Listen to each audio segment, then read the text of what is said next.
Your employer is quietly paying you more than your paycheck shows.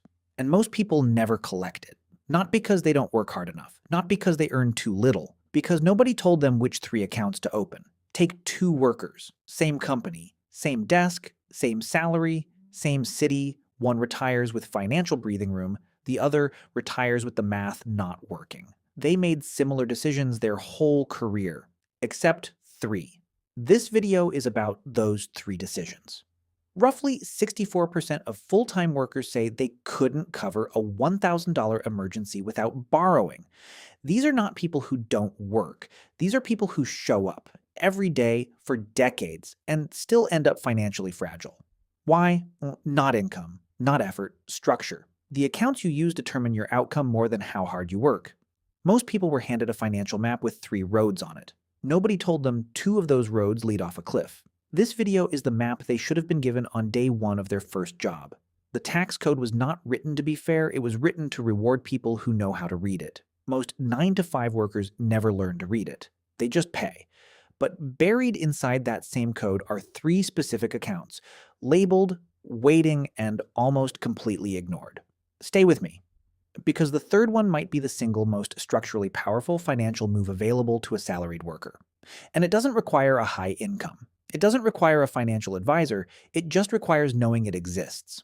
Let's talk about the advice that sounds smart but is quietly destroying people's financial futures. Just save money. Put it away. Be disciplined. Sounds logical. It's incomplete. Here's the flaw nobody mentions. Saving money in the wrong place is like trying to fill a bathtub with the drain open. You keep pouring. You feel responsible. But the structure underneath is bleeding out everything you put in. The drain has a name: unoptimized taxation. Think about what actually happens when a typical worker saves money. They earn $1. The government takes a cut.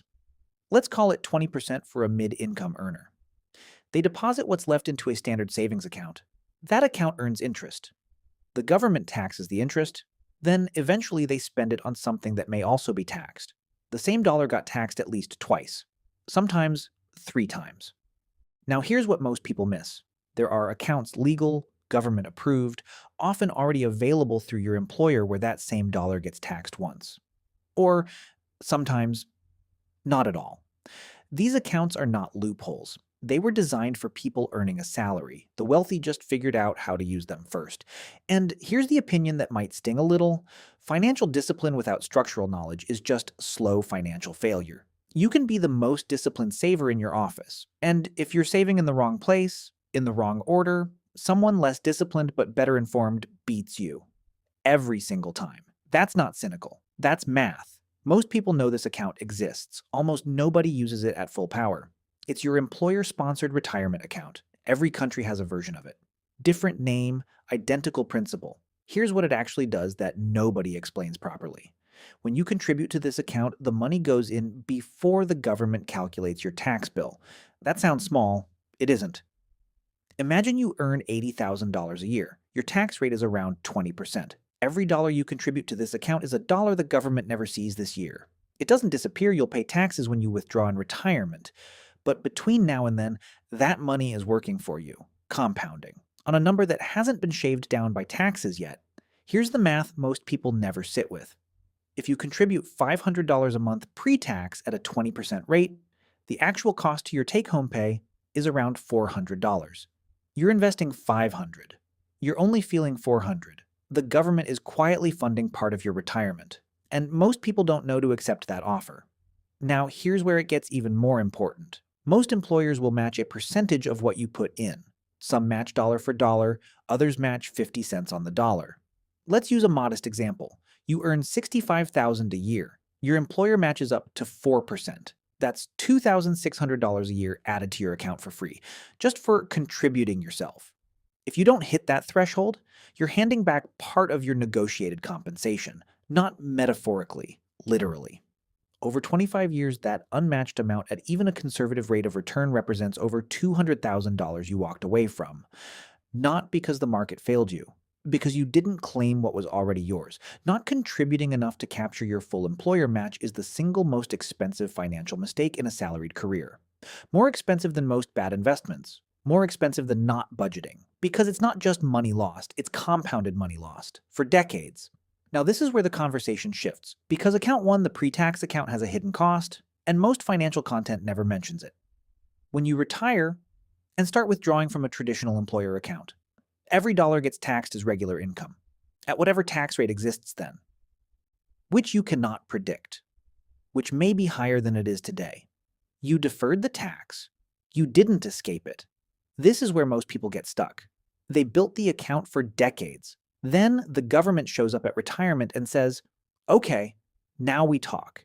And here's what nobody tells you until it's almost too late. A person with $800,000 in a pre-tax account doesn't actually have $800,000. They have $800,000 minus whatever tax rate applies when they withdraw, which could be $150,000 to $200,000. Gone at the finish line. The tax-free growth account available in some form in most countries solves this.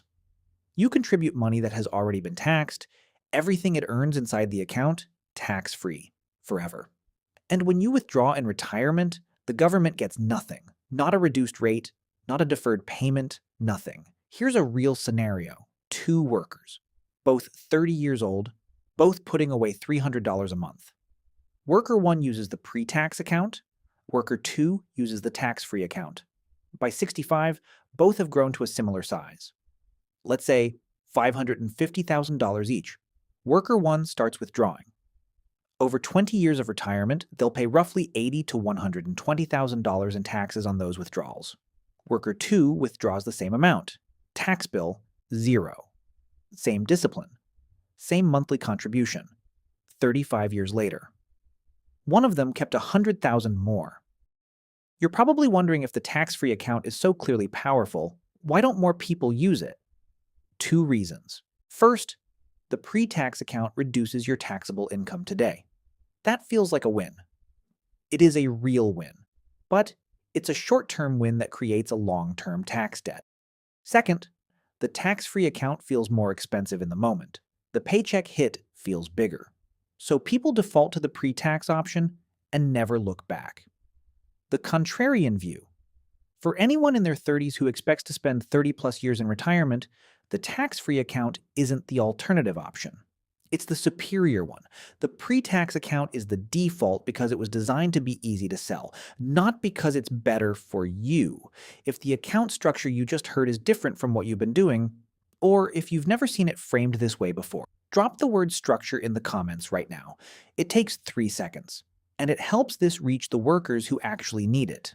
Now, the third account. This one changes the conversation entirely. There is an account type that gets exactly 3 tax advantages.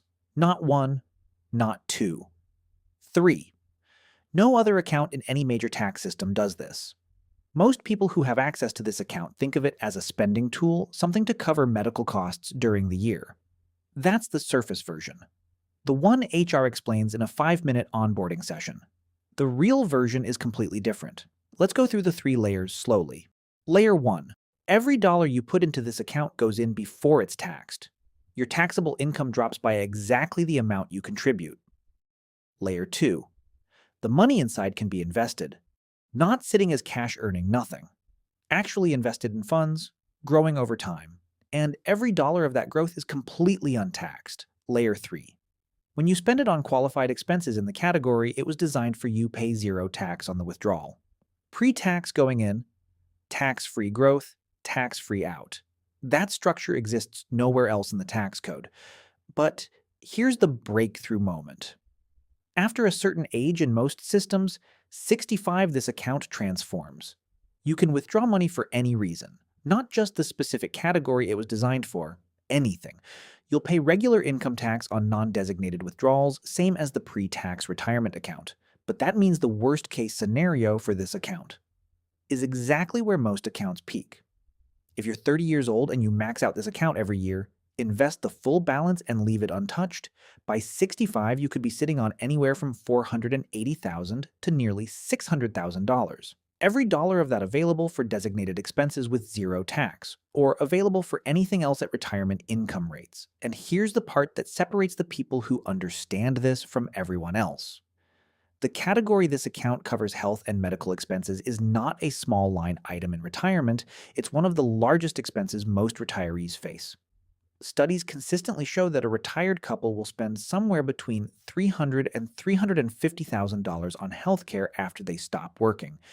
That number is not going down. This third account is the only vehicle that lets you prepare for that specific cost with money that was never taxed going in and never taxed coming out. The opinion most financial content won't give you: this account is not a health benefit. It's a retirement account that the government disguised as a health benefit so fewer people would notice how powerful it is. The people who notice, they stop using it like a spending card. They treat it like a vault. They cover their regular costs out of pocket when they can, and they let this account compound, untouched, for 30 years. Here's where most people who actually know about all three accounts still get it wrong. They fund them in the wrong order.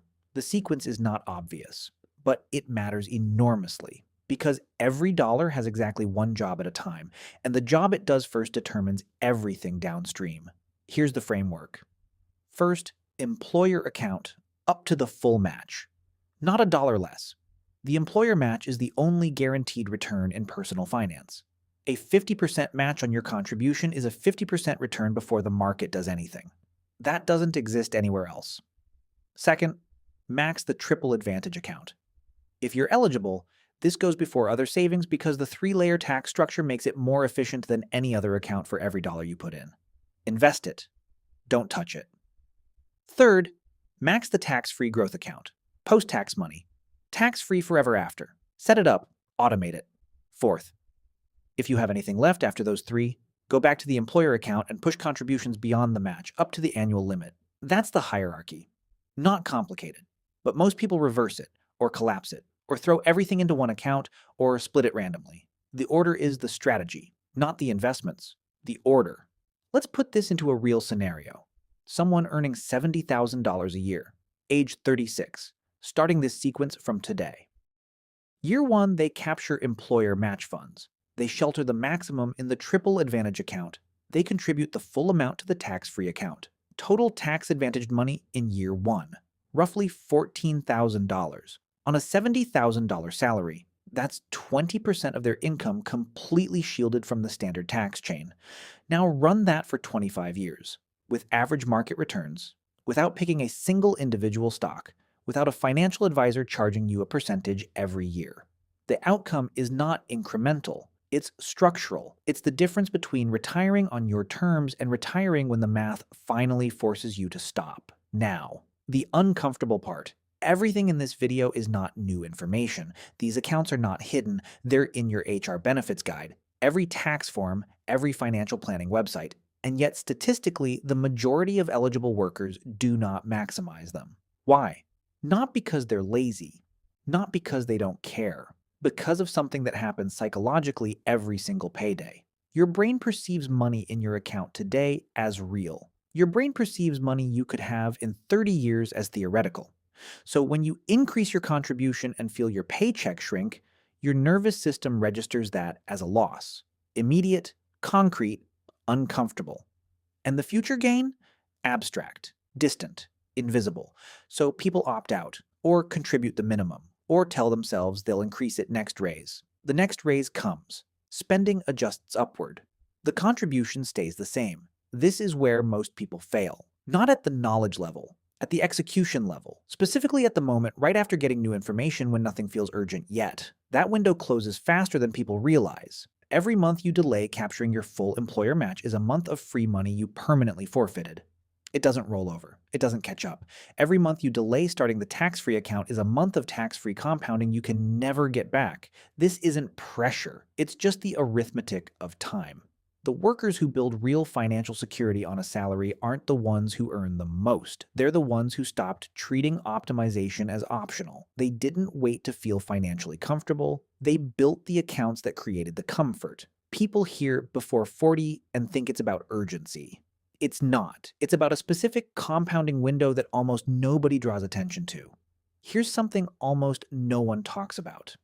In a standard investment account compounding over time, the last 10 years of a 40-year investment generate more money than the first 30 years combined. Read that again. The final decade outperforms the previous 3 decades. which means the earlier you start, the longer that final explosive decade has to grow. Starting at 32 means your money hits that final decade acceleration at 62, early enough to benefit from it. Starting at 45 means you hit it at 75. If you're still here for it, let's be specific. Two people both invest $350 a month starting today. Person A starts at 31, person B starts at 41. Both invest until 65. Same monthly contribution, same funds, same platform. Person A ends up with somewhere around $820,000 to $900,000. Person B ends up with somewhere around $410,000 to $460,000. Person A invested about $42,000 more in total contributions, but they ended up with roughly $440,000 more in the account. That gap is not from bigger contributions. That gap is from compound interest having more years to run. And this is where everything changes. The window between now and 40 is not a deadline. It's a multiplier. Every year inside that window where you're not maximizing these three accounts is not 1 year of lost contributions. It's multiple years of compounded outcome you'll never recover. Here's the real conversation. Most workers treat retirement accounts like a destination, something you think about when you're close to 60, when the math is almost done.